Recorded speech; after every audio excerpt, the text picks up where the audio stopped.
La deuda de sangre. Entre los árboles espesos de un bosque que parecía eterno, vivía un hombre solitario llamado Aurelio. Su cabaña era pequeña, construida con troncos viejos y reforzada con hierro en puertas y ventanas. No era por simple precaución que había hecho aquello, sino por un conocimiento que lo mantenía con vida. En cuanto el sol se ocultaba, algo despertaba en la profundidad del bosque.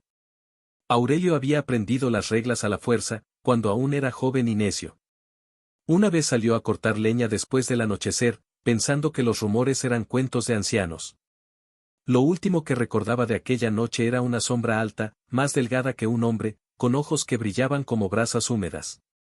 Desde entonces, su brazo derecho nunca volvió a ser el mismo, los músculos parecían consumidos, como si la criatura le hubiera robado la fuerza con un simple roce. Desde ese día juró no volver a tentar al destino.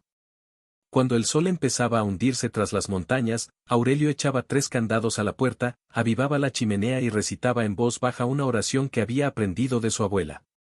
Entonces comenzaba el verdadero infierno, las horas nocturnas. Afuera, el bosque se transformaba. Los pájaros callaban, el viento dejaba de soplar, y de pronto, desde la distancia, se oía un crujir de huesos o el chillido de ramas que nunca eran ramas. Algunas noches la criatura caminaba alrededor de la cabaña, arrastrando las garras contra la madera, buscando una rendija, tentando con susurros que imitaban voces humanas. Una vez, Aurelio juraría que escuchó la voz de su madre fallecida pidiéndole que abriera la puerta. El hombre sabía que la clave era resistir hasta el amanecer. Nadie, absolutamente nadie que hubiera salido de noche, había regresado. Los pocos cazadores que ignoraron las advertencias dejaron sus huellas en la nieve, huellas que siempre terminaban abruptamente en la nada, como si se hubieran desvanecido del mundo. Y aún así, cada noche Aurelio sentía el mismo peso en el pecho, la tentación de abrir, de mirar, de confirmar si aquella cosa era real o si su vida era un encierro perpetuo en la sombra del miedo. Porque lo más terrible no era la criatura en sí, sino la duda constante de si la verdadera prisión estaba afuera, o dentro de su propia mente. El bosque seguía guardando su secreto, y Aurelio seguía resistiendo, esperando el día en que alguien más llegara a aquellas tierras malditas para comprobar que lo suyo no era una simple locura.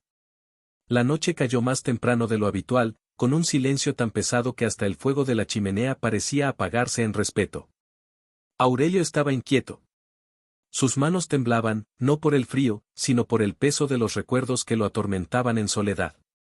Aquella criatura no era simplemente un monstruo del bosque, en su interior, lo sabía, era un castigo que lo seguía desde mucho antes de llegar a esas tierras. Cuando joven, Aurelio había vivido otra vida, una que ahora le ardía en la memoria. Fue sicario de la mafia. Su mano había empuñado el hierro y disparado a hombres, mujeres y hasta inocentes que se cruzaron en el camino. Siempre lo hizo con la excusa de sobrevivir en un mundo de fieras, pero en su interior, cada bala había sido una cadena más atada a su alma.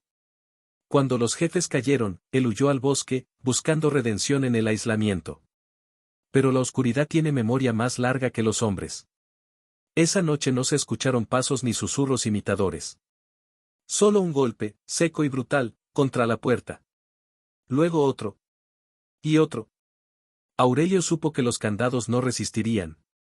En un arranque de furia y cansancio, tomó el viejo hacha que colgaba en la pared.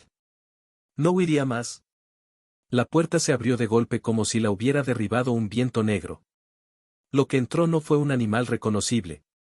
Era una sombra con forma retorcida, huesuda, los ojos rojos como carbones encendidos, y dientes demasiado largos para caber en una mandíbula humana. Su presencia helaba el aire, pero lo que más lo estremeció fue que la criatura habló con todas las voces de aquellos a quienes había asesinado. Aurelio, llegó la hora de pagar. El hombre gritó y cargó con el hacha, descargándola contra el pecho del ser. El filo apenas rozó su carne oscura, que se abrió como humo y volvió a cerrarse. La criatura lo atrapó con una sola garra, clavando sus dedos como cuchillas en la piel gastada de Aurelio. Lo levantó en el aire y lo miró de cerca. En ese instante, Aurelio no vio un monstruo. Vio los rostros de todas sus víctimas ardiendo dentro de la criatura, como si sus almas fueran su alimento eterno. Y comprendió lo inevitable. El ser abrió la boca, un abismo imposible, y lo devoró. No hubo sangre que manchara la cabaña, ni gritos que retumbaran en el bosque. Solo silencio. Aurelio desapareció como los demás, sin dejar huellas. El monstruo, satisfecho, regresó a la negrura entre los árboles, mientras el viento helado soplaba con una calma que parecía un requiem. En el bosque quedó únicamente la cabaña vacía, como un altar mudo a un hombre que no pudo escapar de su pasado.